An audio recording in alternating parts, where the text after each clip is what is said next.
Hey Geometry, today you guys are going to feel as though you are in algebra class again. Some of you will be excited for that possibility, and some of you are rolling your eyes thinking, oh no, not algebra. But I hope you enjoy it. We're going to be talking about some linear equations and some inequalities, and it's going to be fantastic. So let's start. Opening exercise. This is just reminding us how linear equations and drawing lines on coordinate planes works. Basics of graphing. Yeah, so let's just go. I'm going to try to draw what's going on, and then I've drawn the graphs in Desmos to give you a better picture with better handwriting, etc. So graph each system of inequalities. First one we have is y is greater than or equal to 1. So let's look at that. Y is greater than or equal to 1, so I go to the y-axis. I draw a point on y equals 1, and that is where my line is. Now that's greater than or equal to, so I draw a solid line left and right on the point y equals 1. Lines that are y equals with no x variable in it, those are horizontal lines. They go with the horizon, they travel up and down the y-axis. Greater than or equal to means a solid line. If it were just greater than, it would be a dashed line. Hopefully this is all ringing a bell with you guys.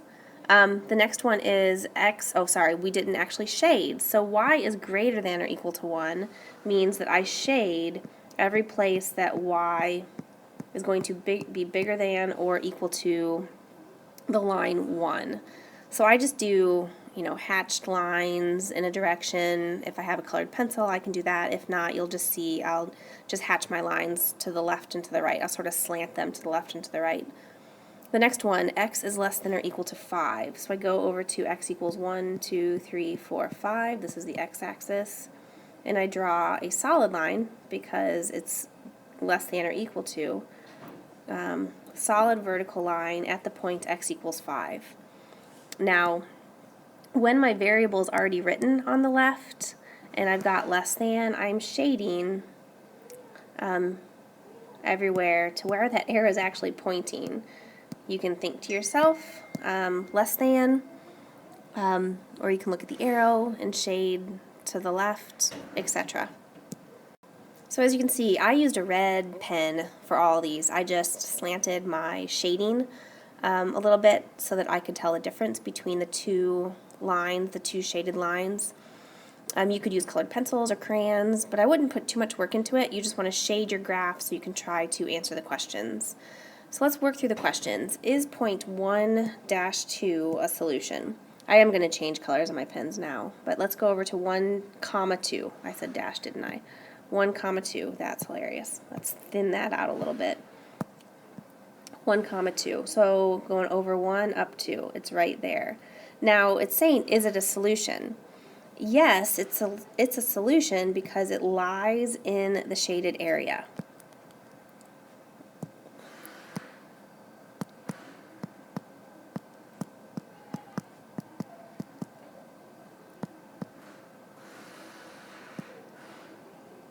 So that ordered pair is within the shaded area, therefore it is a solution. Is 1, 1 a solution? I'm going to go over 1 up 1. It's right here. Because that's a solid line and my ordered pair lies on that solid line, yes, it's a solution.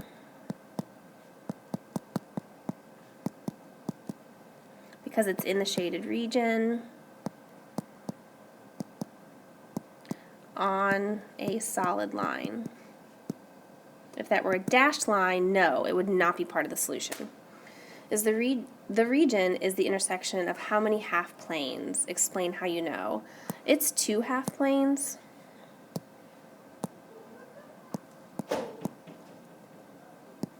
The half planes are x is less than or equal to 5 and y is greater than or equal to 1.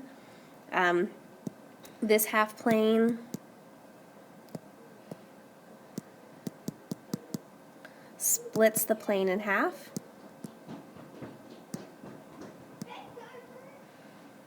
And then splits the plane in half vertically. We can get more detailed. Splits the plane in half vertically at the line x equals 5, and then y is greater than or equal to 1, cuts the plane in half horizontally at y equals 1. So yeah, we have two half planes. This is incorrect. I accidentally graphed this as y is less than or equal to 5, but I thought I'd leave it there just so we can talk about it a little bit. Y is greater than or equal to 1 goes that way, and then y is less than or equal to 5 goes this way. So in essence, this shading, this doubly shading part, which is where the solutions are, go as far in this direction in that direction as possible, but it cuts off here. So the solutions are where they overlap, which is this doubly shaded region. This is not a part of the solution, and that up there is not a part of the solution, if that makes sense. Okay, we're not going to answer the rest of these questions, though. Okay, let's try another one. Here's where we get into our linear equations a little bit. If you remember, it's y equals mx plus b is slope-intercept form, where this is the y-intercept. It's where your line crosses the y-axis, and this is the slope. It's rise over run. So rise over run. So that's change in y over change in x. That little triangle is a delta, which means change, which is a shortcut for mathematicians who are lazy. And I think most math teachers can be a tad bit lazy. We just like shortcuts if we know them. Sorry, those all go for M. And then B is your y-intercept. It's where your line crosses the y-axis. So the easiest way to graph these things is to go to the y-intercept, which is 1. It's where it crosses the y-axis. And then from that point, use your slope to find more points to graph your line. So my slope is 2, which is 2 over 1. So rise of 2, run of 1. So rise of 1, or rise of 2, 1, 2, run of 1. Rise of 2, run of 1. I can also say negative 2, negative 1, negative 2, negative 1, negative 2, oops, negative 1, negative 2, negative 1. All right, this is just a less than, so I need a dashed line. This is where I'll have issues. Awesome. And we have to figure out if we shade above the dashed line or below the dashed line. With some of these where it's easier, you can probably guess. I usually throw a test point in there of 0, 0, which is the origin. I'll test that with the equation. So y equals 0, 2 times x equals 0 plus 1. Is 0 less than or equal to 1? Yes. So your answer, or you need to shade where 0, 0 is in the solution. That's just my little shortcut. Let's do the other one. Y is greater than or equal to negative 3x minus 2.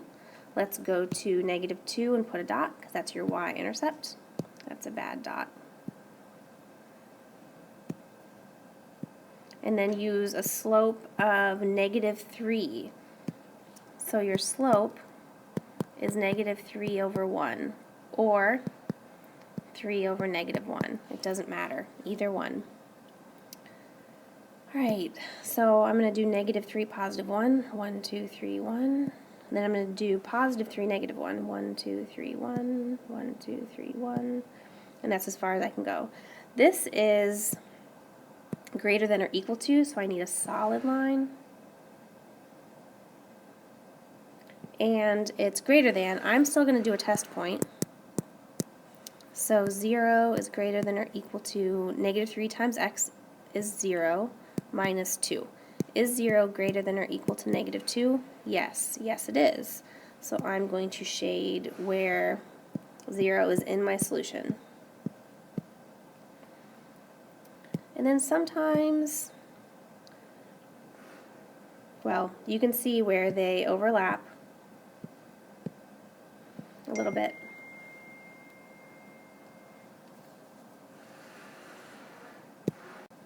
So now let's answer the questions. Is ordered pair negative 2, 4 in the solution set?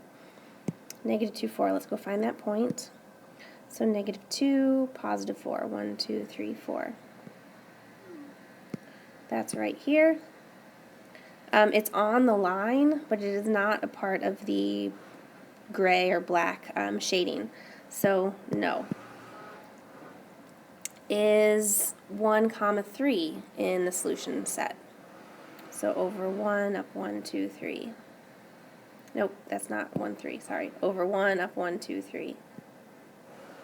That's on the dotted line, so no, it is not. So it's on the dotted line. Y is less than 2x plus 1.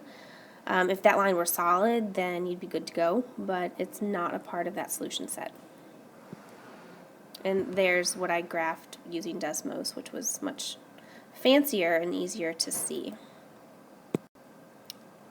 All right, let's talk through an example. So let's explore how we might describe regions in the coordinate plane mathematically. Here we have a rectangular region. Okay, so you guys have this, but we need to talk through it, so you might want to take a few notes here and there. So first, let's name 3 points inside the rectangular region. It can be anything. Like, we're all going to get different points. If I just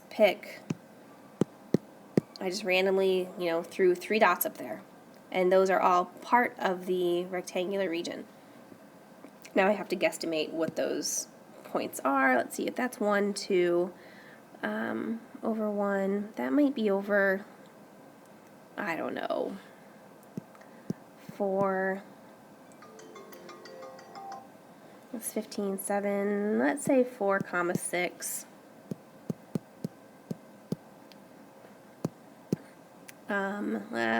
That's more than halfway, so I don't know, 8. Oops. 8, 4, I'm guessing. And that last one, let's say it's 14, it looks to be about the same height as the first one, so 14, 6. I picked 3 random points, and they are all inside the triangular region. The next thing, so let's say that these are rectangular. Did I say triangular? Inside the rectangular region. Now let's pick 3 points on the boundary.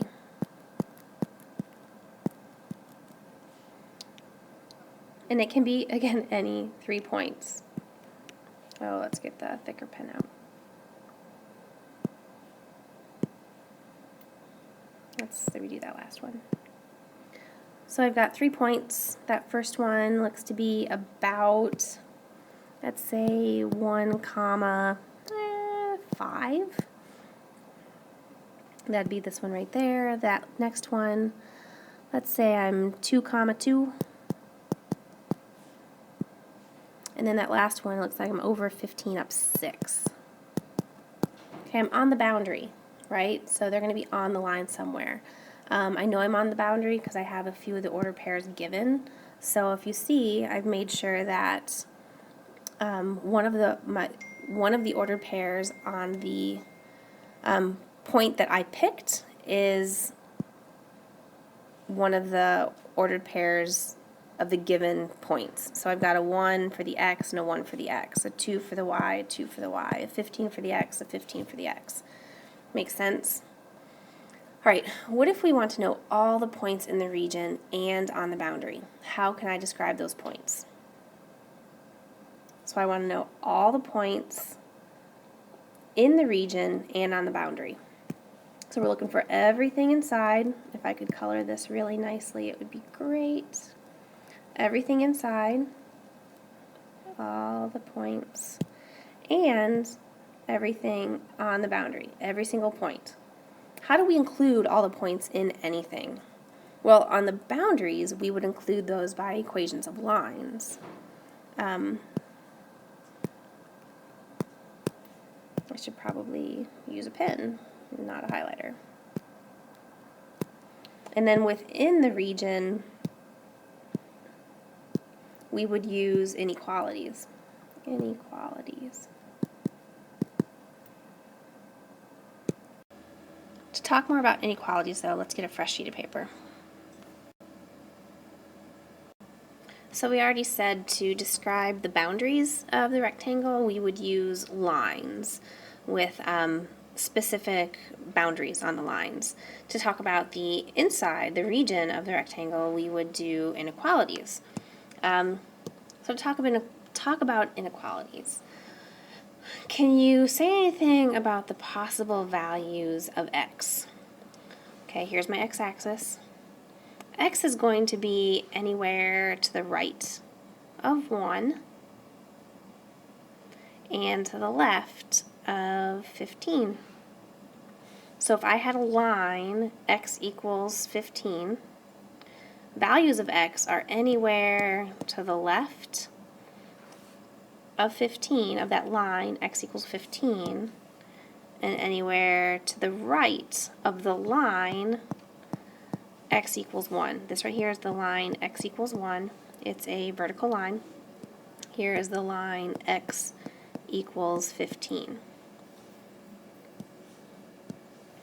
So that is possible values of x. To write an inequality there, I would say that x is greater than or equal to 1 and x is less than or equal to 15. To write that a little nicer, I could say 1 is less than or equal to x is less than or equal to 15. That right there describes my x values. I'm not done yet because I've got all this stuff down here that I don't want as part of my region. I just described what is in the middle, right? Now what can we say about the possible value of y? Y values are going to be above the line. This right here is the line y equals 2. It's going to be above the line y equals 2, and this right here is the line y equals 15. So above the line y equals 2, and below the line y equals 15. Now this goes forever in this direction and that direction. And just like the last time, we don't really care about these, but we've already bounded the x directions. Now we're just bounding the y directions. So we can say that y is less than or equal to 15 and y is greater than or equal to 2. Or we can write a little bit fancier. 2 is less than or equal to y is less than or equal to 15. Oh, mistake. Yar. I hope you guys caught it. Does everyone see my mistake? Rather than me re-record, I'm just going to show you my mistake. There's my y ordered pair. So this should be a 7, not a 15. 15 was x. That should be a 7. That should be a 7. Okay, that's my upper boundary, is the highest y value that my rectangle is in, right? Sorry about that. Good catch. Alright, so what can you say about the coordinates of points that lie on the left side of this rectangular region? See if I can get a different color. The coordinates of the points that lie on the left side of this rectangular region. Okay, all of these, the coordinates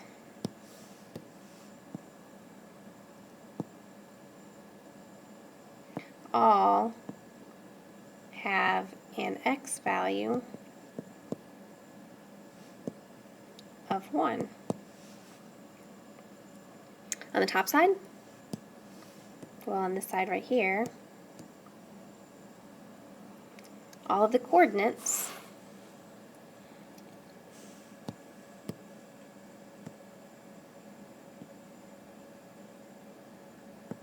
all have a y value of 7.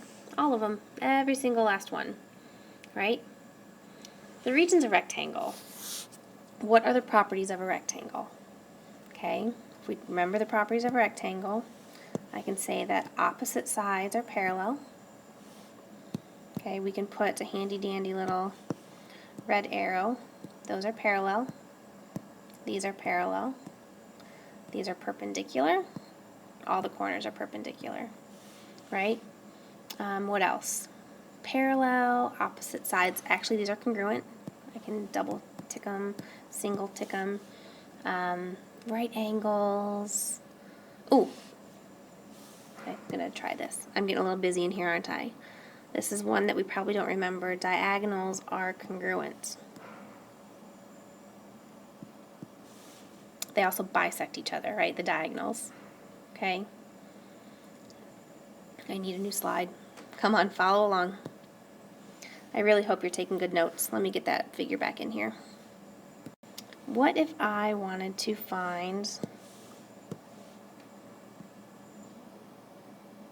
the length of the diagonal? What would I do? I hope you guys have thought. Well, Pythagorean Theorem, of course. We know the length of this short leg here is, let's see, our x value goes from 1 to 7, so this is 6. The length of our long leg, the y values go from 2, oh wait, my x value is way off, I did it again. Please forgive me, and I hope you're learning how to make mistakes. To figure out the length of my short leg, this diagram is totally a mess, right? So this long leg right here goes from 1 to 15, so this is 14. The short leg is our y values. It goes from 2 to 7, so it's 5. And we just use Pythagorean Theorem. 5 squared plus 14 squared equals c squared. Let's solve for c. 25 plus 14 squared, because I don't remember that one. That is 221. Square root of both sides. C equals 14.9. The length of my diagonal is 14.9. What else can we do with this? Well, could I have found the length of this diagonal? Yeah, it's the same. Remember, we just said diagonals are equal, right? Doesn't matter which one that we work with. What else can we do?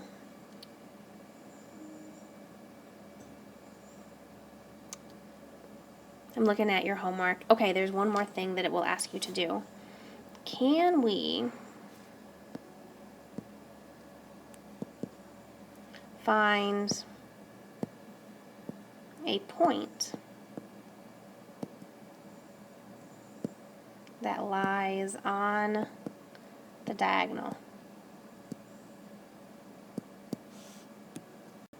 Now that would be much easier if this were on a coordinate grid, because I know what this value is. This is 15, 2. So if I started here, I could do, rise over run to find another point. So I could use slope and a vertex as a starting point.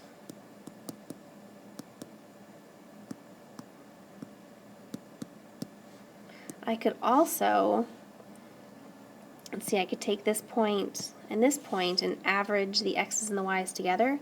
So I could do 1 plus 15 over 2, 2 plus 7 over 2. It's actually called the midpoint formula. That would be 16 over 2 is 8, and 7, 8, 9 over 2 is 4.5. That ordered pair is on the diagonal right smack dab in the middle. Those are two ways you could find that. Yeah, let's practice some more exercises and make sure we understand. Alright, so given this region shown to the right, name 3 points in the interior of the region. Okay, I'm not going to do this for you. You can grab any 3 points. Oops. And just find the ordered pairs. Okay, I'll give you an example. Other ordered pairs other than the ones I gave you. I've got 4, 3. Make sure it's in there. Look it up. 3.5, 7. 4.5, 19. Okay, just other random ones. Name 3 points on the boundary. So now I'm looking for points that are somewhere on the line. You can give vertexes as answers or any other point on the boundary. Some examples would be 4, 2, 3, 15, and 5, 18. Let's find these. Over 4 up 2, 4, 2 is right there. Over 3 up 15, right there. Over 5 up 8, it's right there. Cool. Describe the coordinates of the points in the region. Sorry about that. The x-coordinates. This is exactly what we did in the sort of discussion. The x-coordinates, this is my x-axis, are all going to be greater than or equal to 3 or less than or equal to 5, right? The y-coordinates are all going to be, let's see, this is my y-axis, so I'm going to be greater than 2, greater than or equal to 2, or, actually it's an and, that's funny.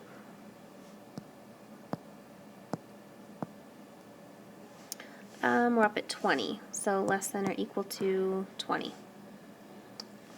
So let's write our inequalities. X values, the smallest one I had was 3, greater than or equal to x, less than or equal to 5. And then the y values, the smallest one was 2, greater than or equal to y, greater than or equal to 20, sorry, less than or equal to 20. Cool? If I write it as a system of equations, it's just a fancy way to put them together. X comma y, such that 3 is less than or equal to x, less than or equal to 5, comma, 2, y. And it's funny, you can type this into Desmos almost exactly as you see it, except here I think you need a colon, and it will graph the shaded region for you. It's pretty fun. Will the line x equals 4 and y equals 1 pass through the region? Hold on. It's much easier to try that problem while looking at it. X equals 4 is right here. There's my line, x equals 4, and my line, y equals 1. So, let's see. X equals 4. Yes. It actually is a vertical cut of the region in half. And then y equals 1 is a no. Okay, it's below the region. It doesn't get included in the region at all. All right, let's try another one. Given the region that continues unbound to the right as shown to the right. So this right here, this symbol means that it's not bounded. It goes forever this way. So it's only bounded on 3 sides. Well, let's erase that so we can mess with it. Let me show you a little clearer. It's only bounded on 3 sides. So it goes on forever in that direction. Cool? Alright, let's erase that again. Let's see what's going on. Name 3 points in the region. Okay, you got this part, right? Name 3 points in the region. Just give me any 3 points and write them down. You can do that. Describe in words the points in the region. This is where we get a little bit descriptive, right? So I'm going to say, so this is my y-axis, that's my x. Y, let's say above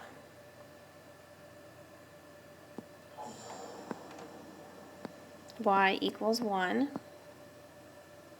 below y equals 1, 2, 3, 4, 5, 6, and to the right of x equals 0. And I don't have a boundary over here. There's nothing to the left. So I've got a left bound where my points in the region are going to be to the right of it. So I'm bounded on the. So let's put that description into an actual system of inequalities.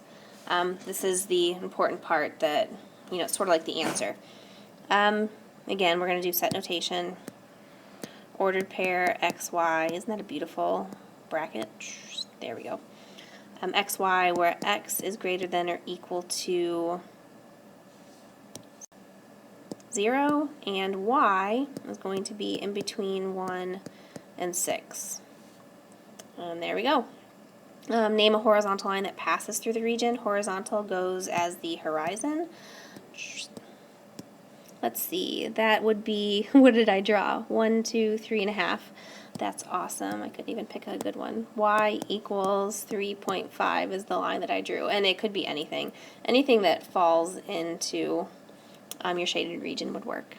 Let's try another one.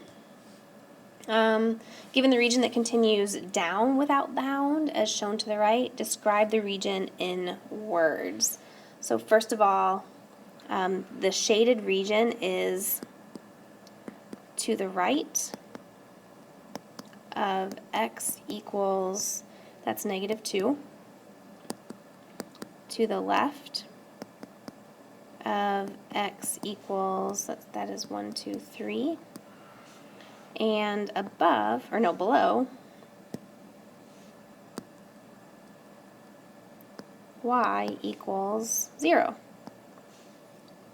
So that's my description, and it continues down without bound, so I don't have anything above a y value because it goes on forever. Write the system of inequalities. Again, ordered pair such that -2 to 3 and y is less than or equal to 0. Name a vertical line that passes through the region. Vertical goes up and down. I just made a line, x equals 2, and you could pick anything, right, that's in that shaded region. Okay, let's make it just a tad bit more difficult. Let's do a triangle. Draw the triangular region in the plane given by the triangle with vertices 0, 0, 1, 3, and 2, 1. Let's do that first. 0, 0, over 1 up 3, and over 2 up 1. So that is our shaded region. Okay, let me see if I can graph this a little bit better for us to use. Be right back. Alright, this looks almost no better. But to write a set of inequalities that describes the region, remember the region is on the inside of this. Oh, that's awful. Sorry. So on the inside of this, I don't want to shade anymore. I'm going to block what I'm doing. So we need to come up with those equations of lines. These aren't horizontal and vertical lines. These are a little more difficult. So let's look at this one first. This has a y-intercept of 5 and a slope of, if I just take one point and count rise over run, I've got 2 over 1. Sorry, I went -1. So +2, -1. So if I write my equation, y equals -2x plus 5. And then remember, I'm going to test my point 0, 0 to see which way I'm shading, because I want it to include 0, 0. 0, 0 plus 5. So I don't need that. So 0 is actually less than 5. So I need to shade below, which means that I need this to be a less than or equal to. That's my test point. I don't need that. Okay, next line. Let's do this one. My y-intercept is 0, and my slope is a rise of 1 and a run of 2. So now I can write my equation. Y equals 1/2 x plus 0. Now, that test point, I can't put 0, 0 in for a test point, so let's put 1, 1. I've got 1, is it less than or equal to, greater than, whatever, I'm not sure, to 1/2. It's greater than, so I need to shade above. So I'm just putting a test point in so I can figure out how to shade. Okay, last one. Let's do green. Let's see, we didn't do this one yet. My y-intercept again is 0, and my slope is, I'm going to put my point here and go 1, 2, 3, 1. That's 3 over 1. So my equation of a line is y equals 3x plus 0. Now I'm going to test 0.11 again. I'm going to put 1, and I'm not sure, 3x. So 1 is less than 3x. So right here, I'm going to erase that and do less than or equal to. Cool? So I've got my system of equations, and I'll write it a little bit neater. These 3 equations. So I'm going to say y is less than or equal to 3x, y is greater than or equal to 1/2 x, and y is less than or equal to negative 2 x plus 5. Cool. There we go. Alright, let's see if you guys can describe a system of inequalities for this one. I've got 3 lines. Okay, I'm going to push pause and work through it and see if you can come up with the same equations. Push pause. Okay, there you go. Push pause and see if it makes sense. If not, circle it. Ask me about it tomorrow. I'd love to explain it to you. Okay, let's try the next one. A little bit harder. I'm going to push pause and see what you come up with. Okay, be right back. Okay, I've got some of these. I know that y is less than or equal to 4 and y is greater than or equal to 0. But the diagonal ones, the sloped lines, a little bit harder. I do know that my slope is 2 over 1, so I can figure out my y-intercept. If I start here and I do a rise of 2 and a run of 1, I'm at 4. So I'm going to go up 2 over 1, I'm now at 6. Up 2 over 1, I'm now at 8. So I'm going to say that is my B. So y is going to be less than or equal to 2x plus 8. And then this next one, we've got the same slope, 1, 2 over 1. I'm at a y of 6. Up 2 over 1, I'm at a y of 8. So I'm going to have the same value here. Negative 2x plus 8.